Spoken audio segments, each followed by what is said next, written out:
살아계신 주. 저는 이 찬송을 부를 때마다 너무 가슴이 와닿는 것이 하나님은 살아계시다고 하는 것이죠. 매일처럼 우리와 함께 하시는 하나님. 그렇게 우리가 인생을 살아가면서 하나님을 못 만났다 그러면 하나님의 살아계심을 경험할 수 없습니다.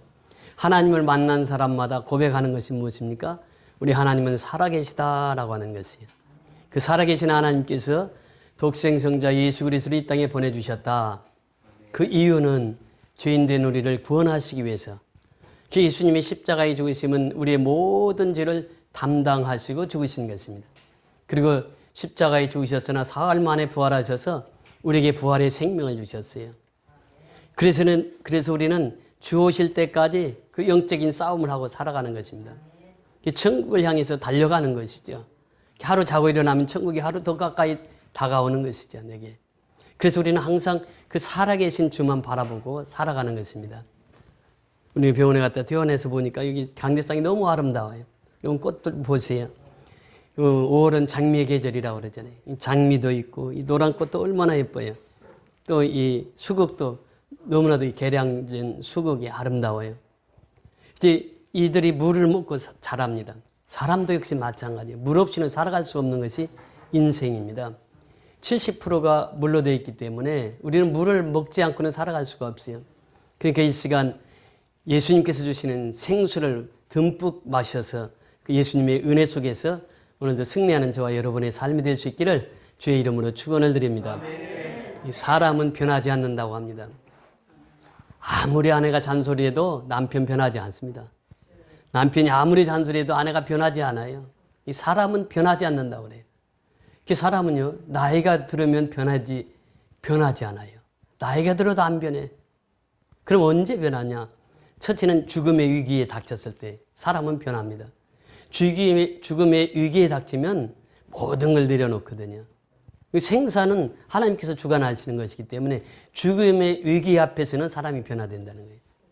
두 번째는 하나님을 만날 때에 사람은 변화가 온다고 하는 것입니다. 하나님을 만나야 사람은 변화가 돼요. 만나기 전까지는 변화가 안 됩니다.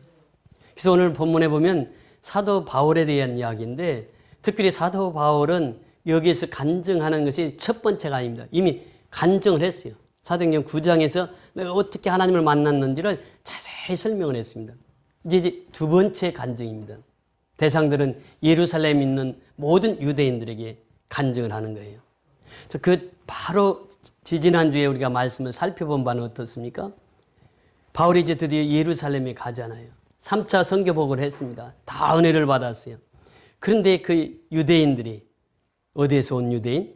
에베소서부터 따라온 유대인들이 이 사람들이 바울을 보자마자 바울을 옥에 넣기를 원했고 바울을 죽이기를 원했던 것이죠.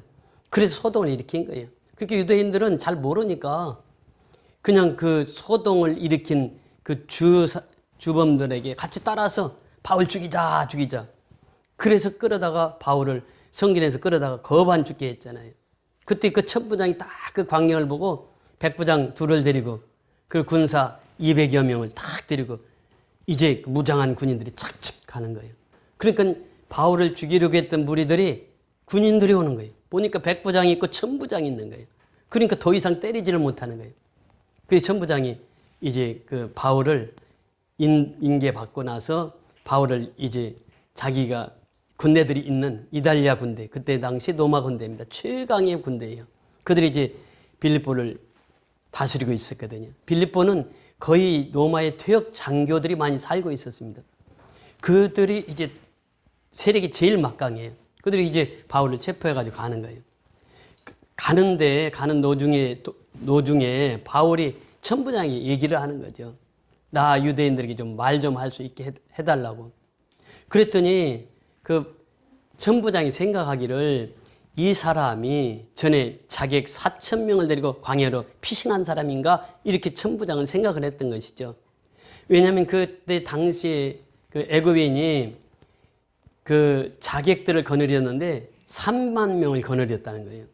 그러면서 이 무장을 하고 예루살렘에 오니까 그때 이달리아 군대가 그를 무찔러 가지고 3,4천 명을 죽이고 그러니까 이들이 흩어져 가지고 4,000명 자객을 이끌고 도망을 갔단 말이에요.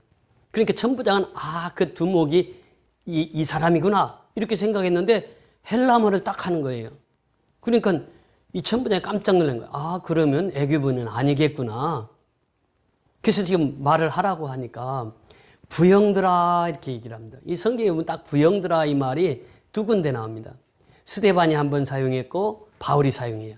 그러면서 부형들아 그러면서 존귀한 말로 높임말로 하는데 누가 알아듣게? 유대인들이 다 알아듣는 이제는 히브리 말로 하는 거예요.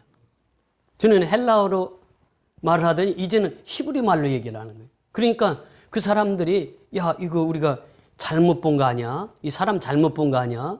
우리는 이 사람이 율법을 어긴 죄, 성전을 못 어간 죄 이걸 그렇게 해서 죽이려고 했는데 이 사람이 우리말 잘 알아. 그리고 헬라말도 해. 아주 똑똑한 사람이네. 그러고 있는 상황이에요 지금. 이제 오늘 3절 한번 같이 보십니다. 이제 본문으로 이어지는데 3절 시작. 나는 유대인으로 길리기아 다소에서 났고 이성에서 자라 가마레알 문화에서 우리 조상들의 율법에 엄한 교훈을 받았고 오늘 너희 모든 사람처럼 하나님께 대하여 열심히 있는 자라. 그러면서 이제 바울이 간증이 시작됩니다. 사실은 간증 설교죠. 이제 군 병영 안으로 들어가기 직전에 이제 천부장이 허락하에 간증 설교를 하게 되는 거예요. 나는 누구라고요? 첫째 밝히고 있는 게 유대인이라 이렇게 표현합니다. 유대인들이 지금 바울을 죽이려고 하거든요. 나는 유대인이다. 너희들과 같은 동족이다. 이걸 첫 번째 밝힙니다. 내가 유대인이야. 그러면서 두 번째 뭐라고 말씀하십니까?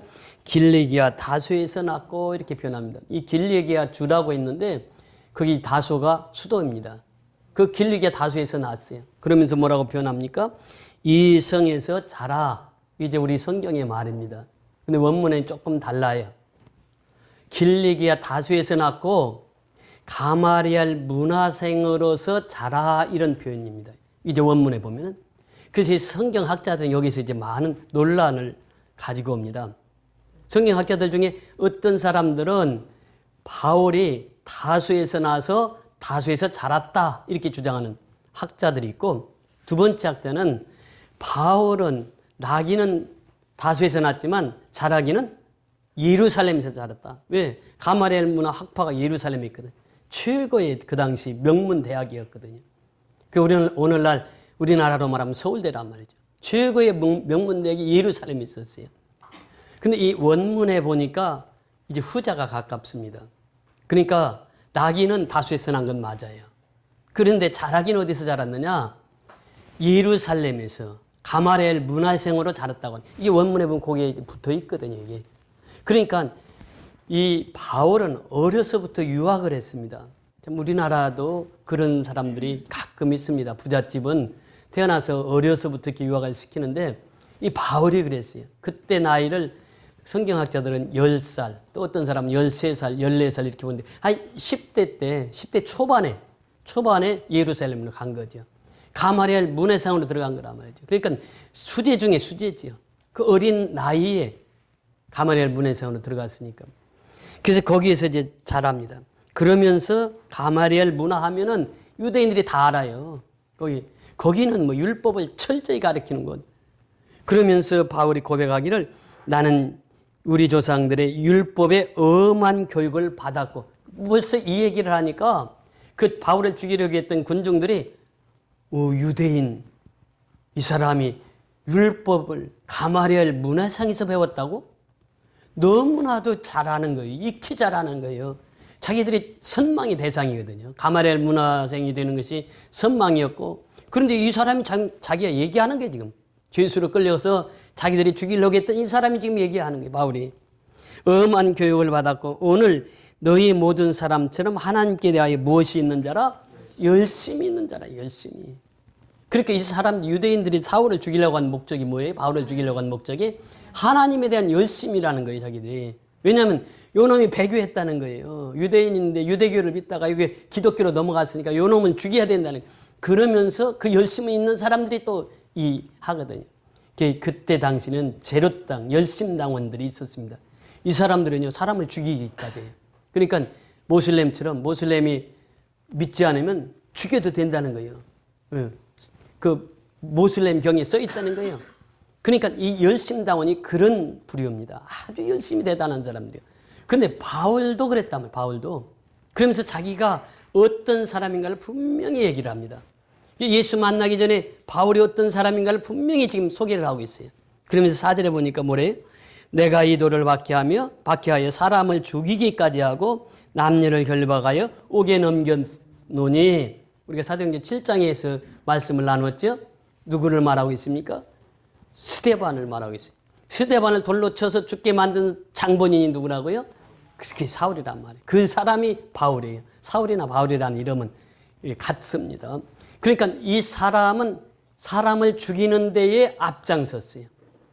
얼마나 하나님이 열심히 있었던지 그 스데반을 죽인 사람이 바로 스데반이란 말이에요. 바울이란 말이죠.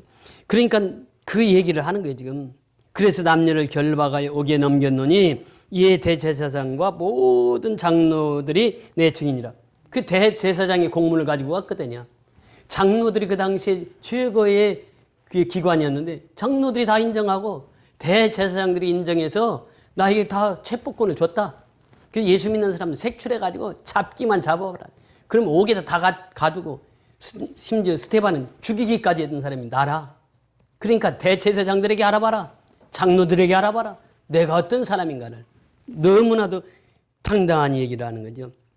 이에 대제사장과 모든 장로들이 내 증인이라. 또 내가 그들에게서 다메섹 형제들에게 가는 공문을 받아가지고 이 다메섹 형제들, 이 형제라고 하는 것은 전에도 말씀을 드렸습니다만 아돌포스라고 하는 말인데 같은 자궁에서 나왔다. 그런 뜻입니다, 이게. 그러니까 예수를 믿으면 우리는 그 같은 자궁에서 나온 형제보다도 더 깊은 그 형제가 있는 거죠. 다메섹에 있는 형제들에게 가는 공문을 받아가지고 그들을 이제 잡아서 죽이려고 거기 있는 자들도 결박하여 어디로? 예루살렘으로 끌어다가 형벌을 받게 하려고 가더니 그래요. 이제 목적이 분명하잖아요. 어디를 가고 있어요? 예루살렘으로 가고 있어요. 이제 다메섹에 이제 갔을 때에 가는 중 6절부터 8절까지 같이 보십니다. 6절부터 8절까지. 9절까지 같이 보십니다. 6절부터 9절까지 시작. 가는 중 다메섹이 가까이 갔을 때에 오정쯤 되어 호련히 하늘로부터 큰 빛이 나를 둘러 비치매 내가 땅에 엎드려져 들으니 소리 있어 이르되 사울아 사울아 네가 왜 나를 박해하느냐 하시거늘 내가 대답하되 주여 누시니까 하니 이르시되 나는 내가 박해하는 나세는 예수라 하시더라. 나와 함께 있는 사람들이 빛은 보면서도 나에게 말씀하시는 이의 소리는 듣지 못하더라. 아멘. 여기가 이제 바울의 인생 터닝 포인트가 되는 것이죠. 완전 인생의 전환점이 되는 거예요. 그러면서 자기가 어떻게 유대인으로서 예수를 만났는가 이것을 정확히 소개를 하고 있습니다. 이 다메섹에 가까이 갔을 때 오정이 무엇입니까? 정월함. 햇빛이 가장 밝은 오정쯤 되어 호련히 하늘로부터 무엇이? 큰 빛이 나를 둘러 비추매. 그래, 큰 빛이. 그래서 큰 빛이 둘러 비추매 이 말은 큰 빛 속에 둘러서 쌓여있다. 바울이. 그 표현입니다. 큰 빛이 둘러서 나를 에워쌌다는 거예요. 그러면서 내가 땅에 엎드려져 들으니 소리 있어 이르되 하늘에서 소리가 들리는 거예요. 무슨 소리입니까? 사울아 사울아 네가 왜 나를 박해하느냐? 사울아 사울아 왜 내가 나를 핍박하느냐? 이 말씀의 제목이 무엇입니까? 왜 나를 핍박하느냐? 사울아 사울아 왜 나를 핍박하느냐? 이렇게 하늘에서 음성을 듣습니다. 여러분 설교는 하나님의 음성을 듣는 시간이에요. 우리가 하나님의 음성이 들려줘야 돼요. 그래 내가 은혜를 받거든요. 은혜를 받아야 내가 삶 속에서 적용이 됩니다. 지난주에 우리 김춘난 집사님이 설교 듣고 너무 은혜를 받았다는. 그래서 내가 새벽 예배에 목사님 없는 동안 내가 꼭 오겠다고 새벽마다 한 번도 안 빠지고 오셨어요. 그래서 이제 계속 오시다 보니까 70이도 훨씬 넘었잖아요. 그러다 보니까 이제 감기가 들어서 며칠 좀 고생을 하셨는데 그게 뭐냐면 그 말씀을 들으니까 가슴에 와 닿는 거예요. 그 다음에는 실천으로 옮겨집니다. 그것이. 이제 사울이 하늘의 음성을 듣는 거예요. 하나님의 부르심을 받는 거죠. 여러분 보세요. 이제 모세도 하나님의 부르심을 받을 때 떨기나무 속에서 뭐래요? 모세야 모세야. 또 어린 사무엘도 어떻게 부르십니까? 하나님이 사무엘아 사무엘하고 부르시는 거예요. 지금 여기 사울아 사울하고 하나님 부르시는 거예요. 부르시면은 반드시 목적이 있습니다. 왜 불러주셨습니까? 여러분과 저 한 사람 한 사람을 누가 불러주셨어요? 하나님이 불러주셨어요. 물론 상황은 달라질 수 있어요. 사울과 사무엘과 모세와 부름에 다를 수 있어요. 베드로 부를 때 달랐고 다 달라요. 12사도 부를 때 다 다릅니다. 같지 않아요. 근데 여기서 지금 사울을 부르고 있어요. 하나님이. 사울아 사울아 내가 왜 나를 밖에 하느냐 하시거늘 사울이 그 소리를 들었단 말이죠. 근데 그 일행이 있었는데 일행들은 듣지 못해요. 사울 딱 한 사람만 듣습니다. 그러면서 뭐라고 말씀하십니까? 내가 대답해야 돼. 주님 누구시니까 하니 이러시되 주님 누구시니까 사울이요. 주님이라는 주님. 그때 당시 주님이라고 하는 말은 딱 두 사람에게만 적용이 됐습니다. 첫째는 큐리오스라고 하는 말인데 로마 황제가 주님이에요. 그때 당시에 로마 황제가 주님이라고 표현됐고 예수님만이 주님이에요. 그 두 예수님도 주님이라고 표현했고 로마 황제도 주님으로 표현했어요. 근데 여기서 사울이 지금 외치는 것은 누구를 찾고 있는 거예요? 주님, 예수님, 하나님 그것입니다. 주님 그 말씀하시는 주님 누구시니까 하니 이러시되 나는 내가 박해하는 누구라고요? 나사렛 예수라 그래. 나사렛 예수. 그러면서 하늘에부터 음성이 들리는 거예요. 지금 너는 나를 박해하고 있어. 이 표현입니다. 그러니까 이 표현을 보면은 바울이 박해하고 있는 사람들은 누구예요? 지금 예수 믿는 사람들이에요. 그런데 주님은 예수 믿는 사람들을 박해하는 것이고 누구를 박해하는 것이라고요? 나를 박해하는 것이다 이렇게 표현합니다. 그러면서 이 바울이 여기서 분명하게 하나님을 만나는 경험을 하게 되는 것이죠. 체험을 하게 되는 것이죠. 그래서 이 사도행전 9장에서 보면 역사적으로 하나님을 어떻게 만났는가를 기록한 것이라고 하면 여기서는 예루살렘에서 유대인 형제들에게 그 예수님을 어떻게 만났는가를 자세히 설명합니다. 그러니까 이 부영들아 했을 때부터 마음이 열렸는데 자기 말로 하니까 마음이 열렸는데 더 나아가서 우리와 똑같은 사람이었어. 하나님의 열심히 있는 자고 아니 우리보다 더한 사람이었어. 심지어는 예수 믿는다고 해서 사람을 잡아다 죽이기까지 했대. 그러니까 이 사람들의 마음이 어때요? 완전히 녹아진 거죠. 그렇게 히브리 말로 할 때부터 이 사람들은 어떻게 했습니까? 조용히 들었다고 그러잖아요. 조용히 들었어요. 그러니까 이 마음이 완전히 녹아져가지고 그 말씀 한마디가 어때요? 송이꽃처럼 그들이 받아들이는 거죠, 지금. 예수를 만난 것을 정확히 표현합니다. 우리가 신앙생활 하면서 중요한 것은 예수 만난 자의 삶이에요. 그 예수 만난 사람은 정확히 내가 어떻게 예수를 만났는가를 표현할 줄 안다라고 하는 것이죠. 이번에도 제가 이 암 수술을 하면서 제가 경험한 것이 바로 그겁니다. 처음 암이라고 판정되었을 때 Why me? 왜 납니까? 이런 질문을 했어요. 그런데 조금 있으니까 하나님께서 그런 감동을 주시는 거예요. 이 솔개는 40년 살면은 부리가 길어지고 깃털이 길어지고 다 발톱이 길어지니까 더 이상 사냥을 못해요. 그럼 그대로 있으면 죽습니다. 40이 죽는 거예요, 솔개가. 그런데 이 솔개는요, 40이 되면 그때부터 부리를 이제 바위에다 깨트려. 새 부리가 나올 때까지. 부리를 먼저 깨트리는 게 아니라 깃털을 먼저 다 부리를 뽑아내. 뽑아내가지고 새 깃털이 날 때까지. 그리고 발톱을 바위에다 짓이겨가지고 발톱을 다 빠지게 만들어. 새 발톱이 나오게. 그 다음에 그렇게 해서 이제 이 솔개가 30년을 더 삽니다. 솔개의 환상을 쫙 보여주시면서 하나님께서 그런 내 병은 내가 치료하마. 그러면서 그런 확신을 주시는 거예요. 그래서 이제 지난주 월요일 날 입원했으니 화요일 날 수술을 하는데 수술하신 그 의사도 지금 아시아에서 그분이 최고의 권위자입니다. 세계에서 5대 권위자 중에 한 분이에요. 그러니까 이 교수님을 만나게 된 것도 정말 우연이 아니라 하나님의 인도하심이죠. 그렇게 만나서 수술을 받습니다. 수술을 받는데 스탠드 넣는 시간만, 그러니까 우리 지금은 로봇으로 수술을 하잖아요. 로봇을 넣는 시간만 1시간이더라고. 수술하는 시간 1시간, 회복 시간 1시간, 그게 3시간이에요. 그래서 수술을 하는데 저는 이제 그 마취하면서 그때부터는 모르잖아요. 근데 마취하기 전에 수술 환자 한 10명 돼 있는 것 같아요. 쭉 대기를 하고 있다가 그냥 바로 들어가는 거예요. 들어가면 이제 그 딱 전신 마취를 하니까 전혀 몰라요.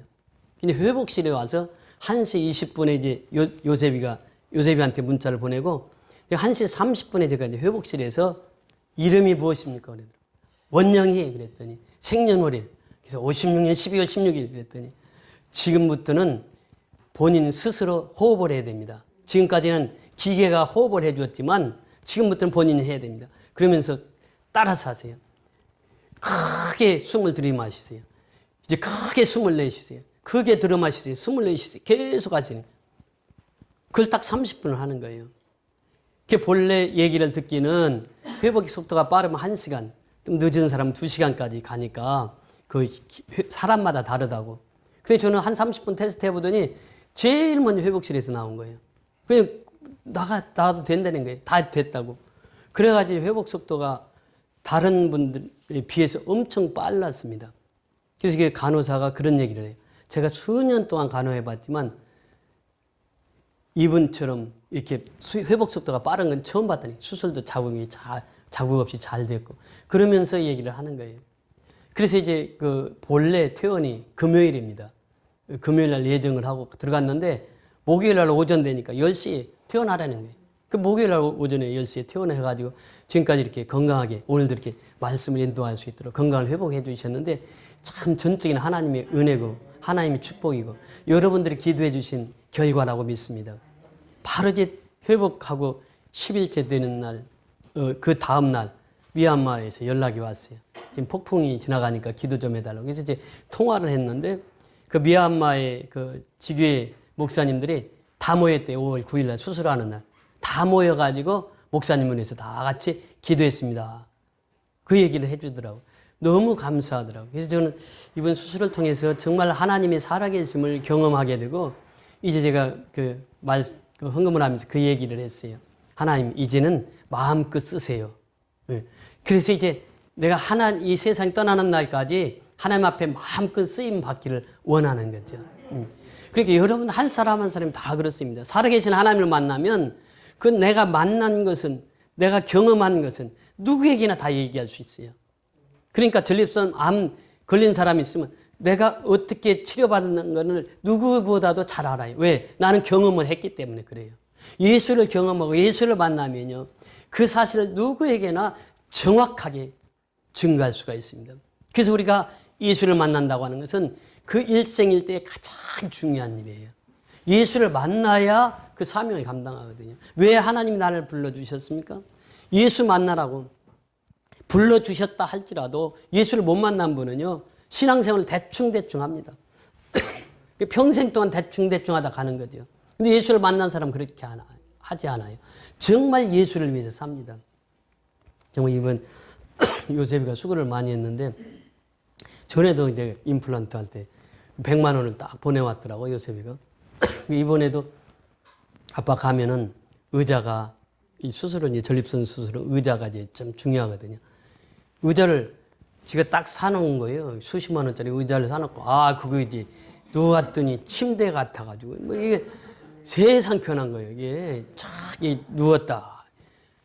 그러니까 말만 하면 그냥 그래서 제가 이제 그 맨발 걷기를 하니까 발크림 얘기를 하니까 또 벌써 준비해가지고 나 도착하니까 딱 그 발크림도 도착해 있더라고. 이 가족들의 사랑을 많이 받았고 그러면서 정말 5월의 가정의 달을 다시 한번 생각해 보게 되는데 사실 그렇습니다. 우리가 이 죽음의 위기 앞에서는 변할 수밖에 없는 거예요. 하나님을 만나면 변할 수밖에 없다는 거예요. 변한다고 하는 것이 무엇입니까? 오늘 10절, 11절 다 같이 읽습니다. 10절, 11절 시작. 내가 이제 주님 무엇을 하리이까 주께서 이르시되 일어나 다메섹으로 돌아가라. 내가 해야 할 모든 것을 거기서 누가 이루리라 하시거늘 나는 그 빛의 광채로 말미암아 볼 수 없게 되었으므로 나와 함께 있는 사람들의 손에 이끌려 다메섹에 들어갔노라. 그렇잖아요. 이 사명을 주십니다. 하나님이. 일어나 다메섹으로 들어가라. 사명을 주세요. 왜 우리를 불러주셨습니까? 사명 주시려고 불러주셨다는 거예요. 이 선교연합교회가 시작되면서 우리에게 주신 사명이 있어요. 그 사명이 무엇입니까? 미얀마 선교예요. 그러니까 우리가 그 사명을 잘 감당하다 보니까 하나님께서 그렇게 책임져 주시는 거죠. 그러니까 너무 감사한 것이 그래. 이번에 일들을 통해서 참 많은 경험을 했는데 금일봉을 많이 해주셨어요. 여기에 그렇게 쓰셨어요. 120세까지 강건하기를 기도합니다. 120세까지 살아야 되겠어 이제는. 뭐 이렇게 기도하는데 어떻게? 그러면서 참 장로님을 비롯해서 전도사님, 권사님들 이렇게 많은 분들이 이렇게 금일봉을 해주셔서 너무 감사하고 그래서 이제 남은 사명을 감당하라고 하나님께서 나에게 이번에 병을 주셨던 것이고 수술해서 고쳐주신 줄 믿습니다. 그래서 다 일어나 다음의 세계로 들어가라 그래요. 예수를 만나면 어떻게 됩니까? 제가 그 서두의 말씀을 읽어드린 게 있는데 새로운 피조물이 됩니다. 고린도후서 5장 17절에 보면 그런즉 누구든지 그리스도 안에 있으면 새로운 피조물이라 이전 것은 지나갔으니 보라 새 것이 되었다. 새로운 피조물이 돼요. 새 사람이 된다는 거죠. 그렇게 예수 만나면 새 사람이 된다는 거예요. 새로운 피조물이 된다는 거예요. 새로운 피조물들은 첫째로 하나님과 화목하라 이렇게 명하십니다. 이것이 첫째 사명이에요. 그러니까 우리의 사명은 뭐냐? 이제 새로운 피조물이 됐습니다. 그러면 우리의 사명 첫째는 뭐냐? 하나님과 화목한 것입니다. 하나님과 화목한 것은 무엇입니까? 하나님께 예배드리라 말이에요. 예배자로 성공하라 그 말입니다. 예배자는 성공자가 되거든요.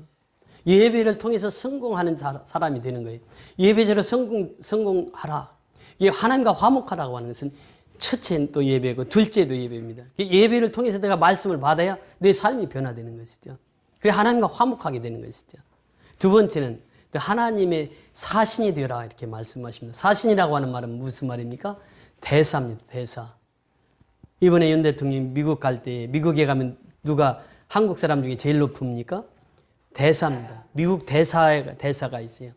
그 대사는 딱 한 사람이에요. 그 대사관의 대사 밑에 다른 사람이 쭉 있습니다. 그러니까 대사라고 하는 것은 대통령이 신임해서 세운 사람이 대사예요.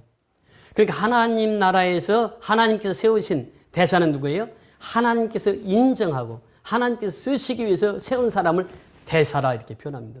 그러니까 우리는 새로운 피조물이 된 사람은 다 하나님의 대사가 된 것이란 말이죠. 그러니까 우리는 첫째 우리가 해야 할 일은 하나님과 화목하게 하는 것이고 두 번째는 내가 하나님의 대사가 되었다는 것이고 세 번째는 이제는 너는 하나님의 대사가 되었으니 하나님을 자랑하라는 거예요. 모든 곳에 가서 하나님만 자랑하라는 거예요. 예수만 자랑하라는 거예요. 이것이 우리에게 주어진 사명입니다. 그러니까 다음의 세계로 들어가라고 하는 그 사명을 받은 바울. 이제 그 오늘날 우리에게 미얀마를 선교하라고 하는 사명을 주신 하나님. 그 사명자마다 사람이 변화가 됩니다. 그 박보영 목사님이라고 감리교 목사님이신데 이분은 본래 의사였습니다. 기술이 뛰어나서 돈을 많이 벌었어요. 그런데 어느 날 하나님이 부르시는 거예요. 부르셔서 이제는 하나님 뜻대로 살기를 원한다고. 제일 먼저 한 게 뭐냐면 자기 재산부터 다 팔았어요. 팔아가지고 어려운 사람들에게 다 나눠줘요. 그리고 나서 두 번째 한 것이 뭐냐면 의사면허증을 반납합니다. 반납하고 그 다음에 세 번째 한 것이 뭐냐면 경기도 안성에 가서 그 이제 노숙자들 이 사람들과 함께 공동체를 이루면서 목회를 해요. 그게 홀로 가는 거예요. 자녀도 이제 못 오게 하고. 왜냐하면 자녀가 가면 또 노숙자들이 자기 아들하고 같이 사회 가기 어려우니까 홀로 가서 사역을 합니다. 지금 이제 인천에서 크게 목회를 하고 계시는데 그분이 그런 얘기를 하는 거예요. 사람은 하나님을 만나면 변화될 수 있다. 그러니까 내 가진 것을 다 내려놓을 수 있다는 거예요. 자기가 내려놓은 것이 자기의 재산의 모든 것을 다 내려놓고 그 다음에 의사면허증 내려놓고 그것이 자기의 생명줄이었거든요. 그걸 다 내려놓는 그리고 가난하고 헐벗은 그들에게 찾아가는 것이죠. 이것이 뭐냐? 하나님을 만난 자의 변화된 자의 삶이라는 것이죠.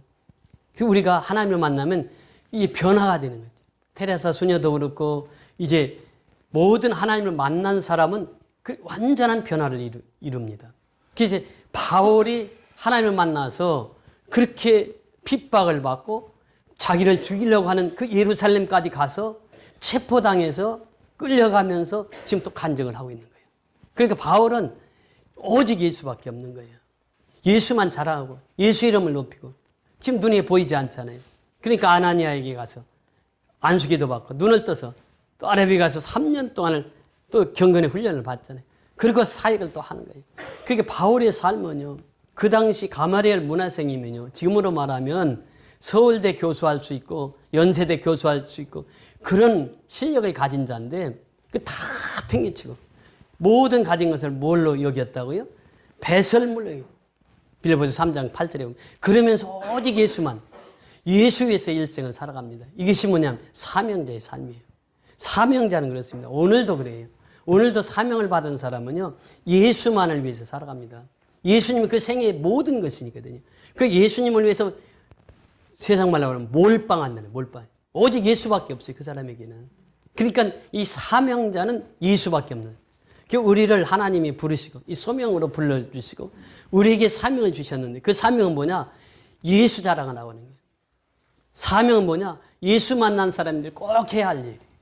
새로운 피조물이 되었고 이제 하나님의 대사가 되었으니 예수님을 끝까지 자랑하면서 내 죽을 때까지 내가 이 말할 수 있을 때까지. 그래서 우리가 하나님의 일은 한계가 있습니다. 언제까지? 육신에 닿을 때까지요. 그러니까 내가 하고 싶어도 못할 시간이 와. 그때가 언제입니까? 이제 힘이 없어. 걷지 못해. 말하지도 못해. 그러면 그때부터는 하나님 일을 하고 싶어도 전도를 하고 싶어도 선교를 하고 싶어도 할 수 없는 시간이 온다는 거예요. 그러니까 내가 할 수 있을 때에 최선을 다하는 거예요. 이것이 사명자의 삶입니다. 죽기까지. 바울이 죽기까지 최선을 다한 사람이 바울이잖아요. 그 사명자는 죽지 않습니다. 그 사명이 끝나야 하나님이 데려가시는 거죠. 그래서 우리가 이 선교연합교회 모든 성도들이 이 사명자가 되어서 바울처럼 끝까지 예수님을 자랑하고 끝까지 예수님을 따라가며 살아가는 저와 여러분이 다 될 수 있기를 주의 이름으로 축원을 드립니다.